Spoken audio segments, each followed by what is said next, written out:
A história é como um retrovisor de um automóvel, um instrumento de segurança que, bem ajustado, na altura correta, conforme cada motorista, olhamos para ele para nossa proteção.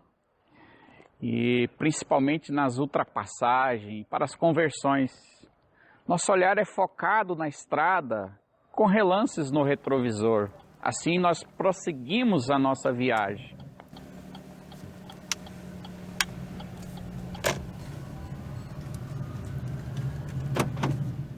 Retrovisor ajustados, olhos atentos, prosseguimos. Quando de relance em nosso retrovisor olhamos, nós avistamos um missionário canadense, Reginald Jung, homem que antes era bêbado, desordeiro e jogador terrível. Subitamente, durante o curto espaço de 1 hora, se transformara completamente. Essa mudança maravilhosa foi duradoura e finalmente ele se tornou evangelista da New York Brahman Mission, aqui no Brasil. Trabalhou como datilógrafo da mineradora São João del Rei, aqui em Nova Lima, Minas Gerais. Reginaldo, nessa época, com 28 anos, tinha bom testemunho e falava sobre ser salvo e feliz. Em nosso retrovisor, avistamos um outro jovem inglês, o engenheiro geológico, nessa época com 21 anos, Frederick Charles Glass. Glass ainda não era cristão, acreditava em Deus, lia a Bíblia, orava, era uma pessoa que não fumava, nem jogava, e isso tudo num campo de mineração. Havia sido batizado, mas não sabia absolutamente nada sobre conversão e sobre a sua necessidade. Interiormente, na sua consciência, sentia que faltava alguma coisa. E no seu caminho de cegueira, andava tateando à procura dessa coisa. As trevas me encobrem, ó Deus de amor. Erguer-me é preciso e não ouso voar, pois mesmo egoísta sendo e pecador, estou por liberdade e luz a suspirar. Se o tentador causando-me temor esperança, o meu fim terá. Não duvidarei, perto estás, Senhor. Os laços que odeio, tua mão desfará.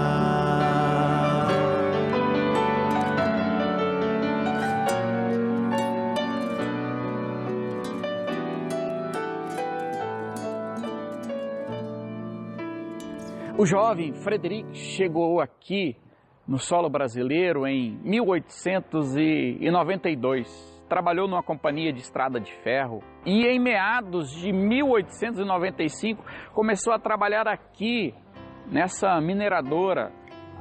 A mineradora, então, São João del Rei, hoje a Anglo Gold Ashanti, aqui na cidade de Nova Lima. Ele persuadiu o superintendente a caiar e a mobiliar a capela, bastante abandonada, tendo em mente realizar os cultos noturnos aos domingos. Ele convenceu o engenheiro a fazer a leitura do livro de oração e ao engenheiro eletricista a tocar o órgão, enquanto ele, tomando coragem, decidiu apresentar a primeira e a segunda lição. Naturalmente, não havia sermão. Essas reuniões foram consideradas de grande sucesso social. Eram realizadas domingo após domingo, para benefício da comunidade britânica. Logo depois da chegada do Sr. Jung, ficou tão bem impressionado com seu testemunho que obteve permissão, embora com alguma dificuldade. O missionário Reginaldo leu em João 16:8, quando ele vier, convencerá o mundo do pecado, Desanimado e descontente, saiu Glass da reunião e, depois de um acidente com seu cavalo, começou a refletir. Ao regressar para casa, encontrou com Jung, que falou um pouco mais sobre o Evangelho. Ao entrar em casa, leu a Bíblia e se rendeu aos pés de Cristo em 20 de junho de 1897. Mas ele estava convicto de que fora salvo com um objetivo maior.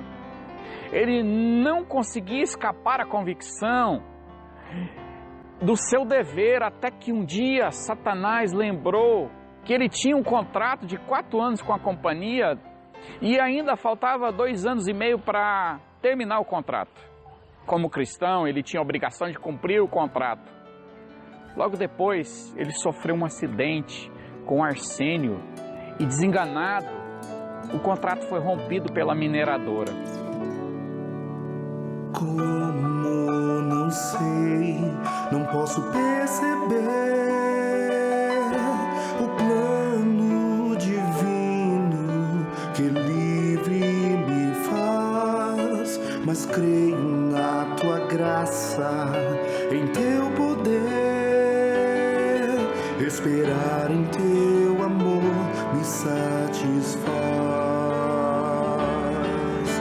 Não como os homens podem demonstrar, nem qual o meu desejo pouco conciso, mas confiante aguardo até chegar a hora em que darás o que preciso.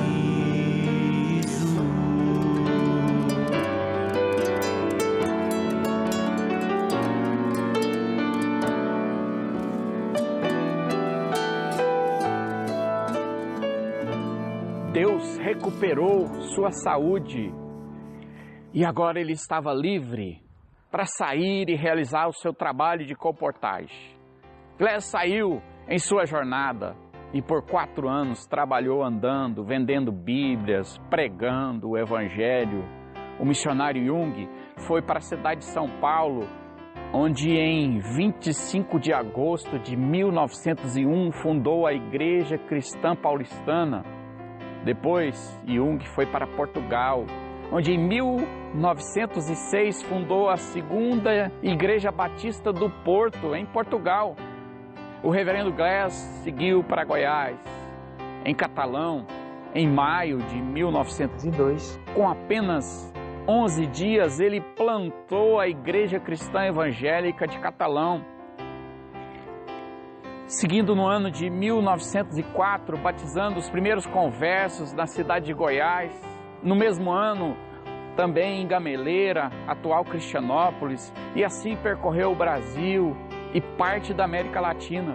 O próprio Glass se refere à viagem desde o Rio de Janeiro até Cuiabá, em 1902, incluindo o percurso de 1.600 quilômetros a cavalo. Segundo ele, depois de vender a sua grande tropa de animais, desceu o rio Cuiabá em direção a Buenos Aires, 3.200 quilômetros abaixo.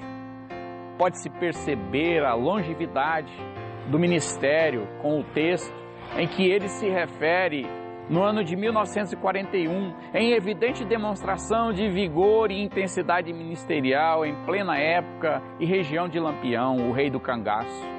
Quando ele diz: nossa circulação excedeu a 61.000 escrituras. Assim, a pregação, a distribuição das escrituras sagradas, as conversões, deram início à Igreja Cristã Evangélica do Brasil. Olhemos no retrovisor, avancemos com a Bíblia no Brasil e até os confins da terra.